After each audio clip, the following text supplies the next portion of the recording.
Warahmatullahi wabarakatuh. Perkenalkan, nama saya Justika Ainun Mufti dengan NIM 1700156. Saya adalah mahasiswa Universitas Pendidikan Indonesia, jurusan Pendidikan Ilmu Pengetahuan Sosial angkatan 2017. Pada kesempatan ini, saya akan menayangkan sebuah tutorial simulasi pembelajaran dengan menggunakan metode Think, Fire, Share.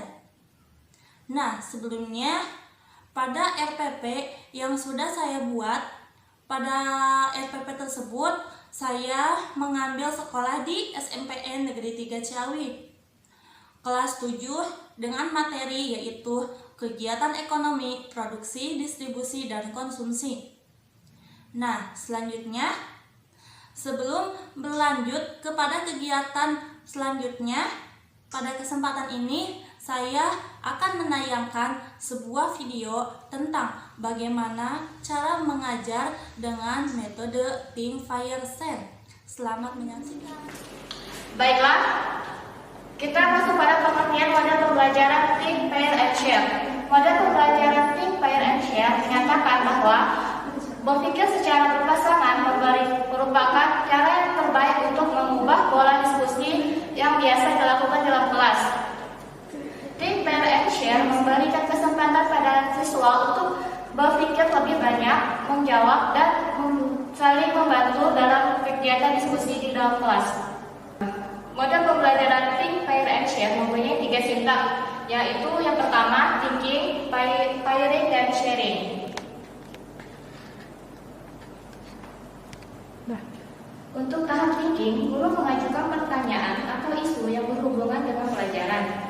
Kemudian, siswa diminta untuk memikirkan pertanyaan atau isu tersebut secara mandiri untuk beberapa saat. Untuk tahap firing, guru meminta siswa berpasangan dengan siswa yang lain untuk mendiskusikan apa yang telah dipikirkannya pada tahap pertama. Interaksi pada tahap ini diharapkan dapat berbagi jawaban jika telah diajukan suatu pertanyaan atau berbagi ide jika suatu persoalan khusus telah diidentifikasi. Tahap sharing. Pada tahap ini, guru meminta kepada pasangan untuk berbagi dengan seluruh kelas tentang apa yang telah mereka bicarakan. Ini sangat efektif dilakukan dengan secara bergiliran antara satu pasangan dengan pasangan yang lain.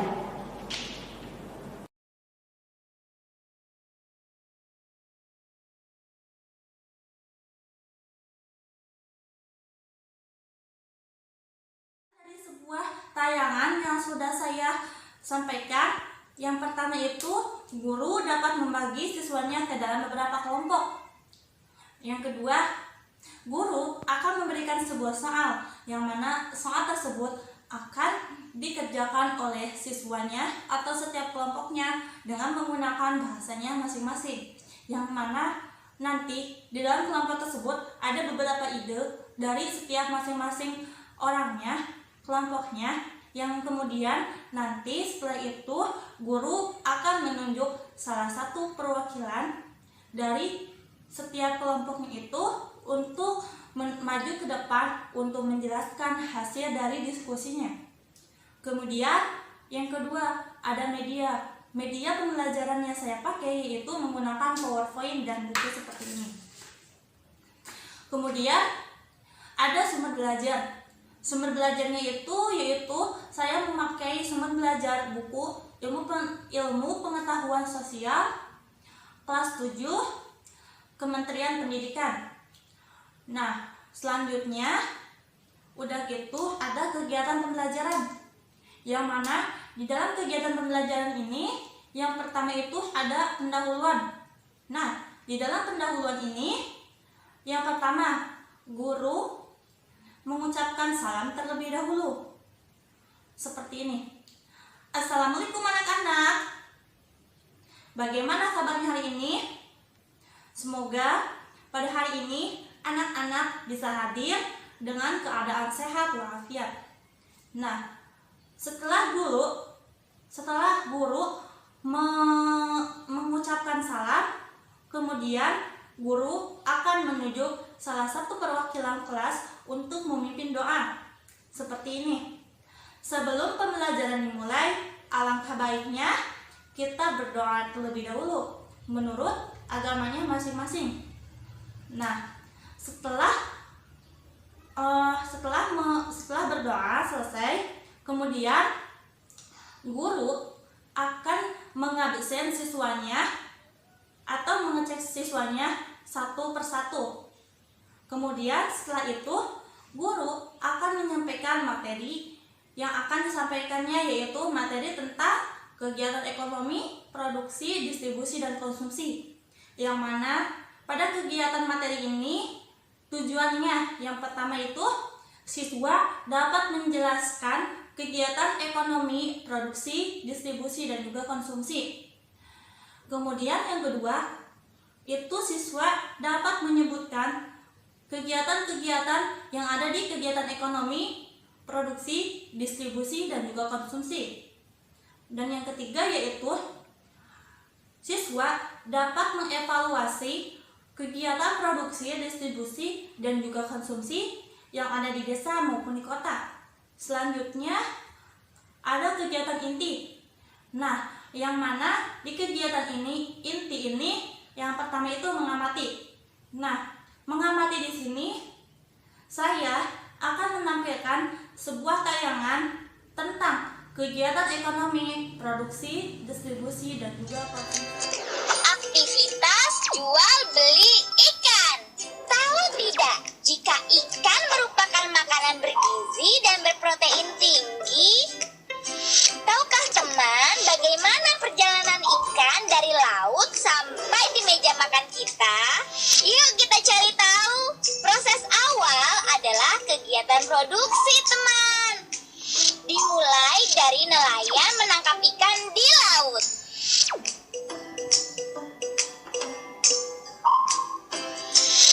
Lalu sesampainya di darat, nelayan membawanya ke tempat pelelangan ikan.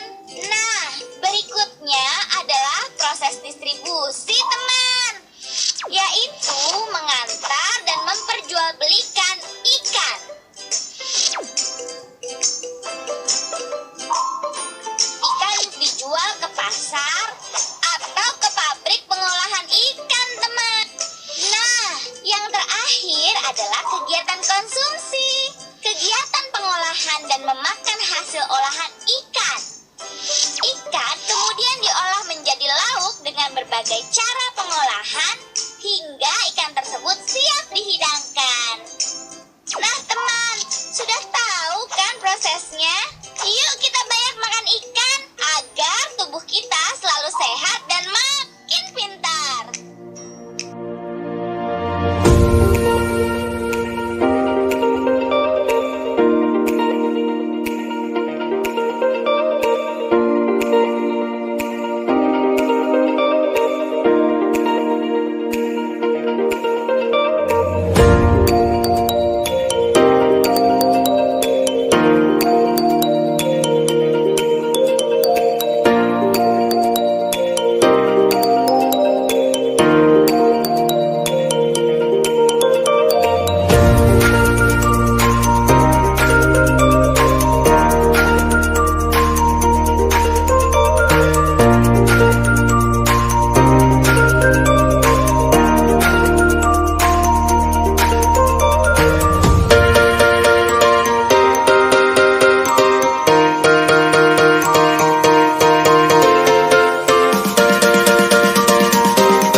Video tentang kegiatan ekonomi, produksi, distribusi, dan konsumsi ini. Selanjutnya yaitu ada sesi menanya, yang mana sesi menanya ini setiap siswa diperbolehkan menanya kepada gurunya tentang materi kegiatan ekonomi, produksi, distribusi, dan konsumsi yang belum dipahami oleh setiap siswanya. Nah, disinilah ada sesi tanya jawabnya. Kemudian merumuskan. Nah, di dalam merumuskan ini setiap siswa bisa mencari atau menganalisis tentang materi kegiatan ekonomi, produksi, distribusi, dan konsumsi. Ini di buku Pendidikan Ilmu Pengetahuan Sosial, ataupun nanti guru akan membawakan sebuah gambar tentang gambar kegiatan ekonomi, produksi, distribusi. Contohnya itu gambar di koran. Nah, nanti guru akan membawa koran, yang mana koran tersebut itu ada contoh kegiatan ekonomi, produksi, distribusi, dan konsumsi. Kemudian siswanya itu menganalisis. Nah, setelah itu kemudian ada pembagian kelompok. Nah, pembagian kelompok ini saya mengambilnya ke 3 kelompok. Nah, yang mana 3 kelompok ini nanti akan saya berikan soal terlebih dahulu. Nah, di sini ada beberapa soal, ada 2 soal, di yang merah dan di yang kuning. Nah, setelah saya membacakan soal tersebut, kemudian siswa menganalisis atau menjawab sebuah pertanyaan yang sudah saya sampaikan, yaitu menjawabnya dengan menggunakan bahasanya masing-masing di dalam kelompoknya. Kemudian setelah mereka keluarkan hasil jawabannya masing-masing, tiap idenya masing-masing, kemudian guru akan menunjuk salah satu perwakilan dari beberapa kelompok untuk maju ke depan untuk menjelaskan hasil diskusinya. Nah, sebelum ke kegiatan penutup, di sini ada beberapa penilaian. Yang pertama itu ada penilaian diri. Contohnya seperti ini.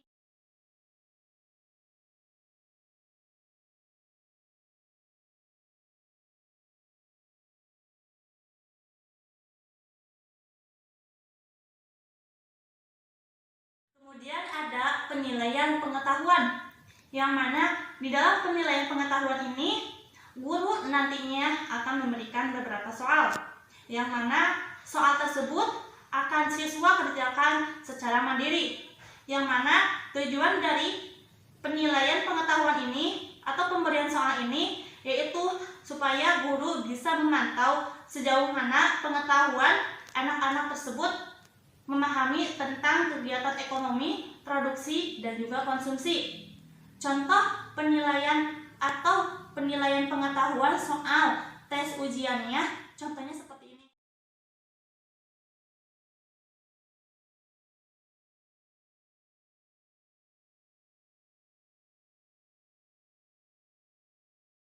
Selanjutnya yaitu kegiatan penutup, yang mana kegiatan penutup ini yang pertama itu guru dapat menyimpulkan materi tentang kegiatan ekonomi, produksi, distribusi, dan konsumsi yang sudah ditayangkan dari awal.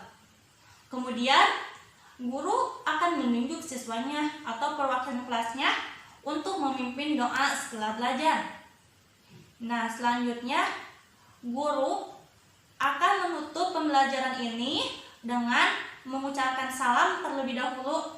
Assalamualaikum warahmatullahi wabarakatuh. Sampai jumpa di pertemuan yang akan datang. Dadah.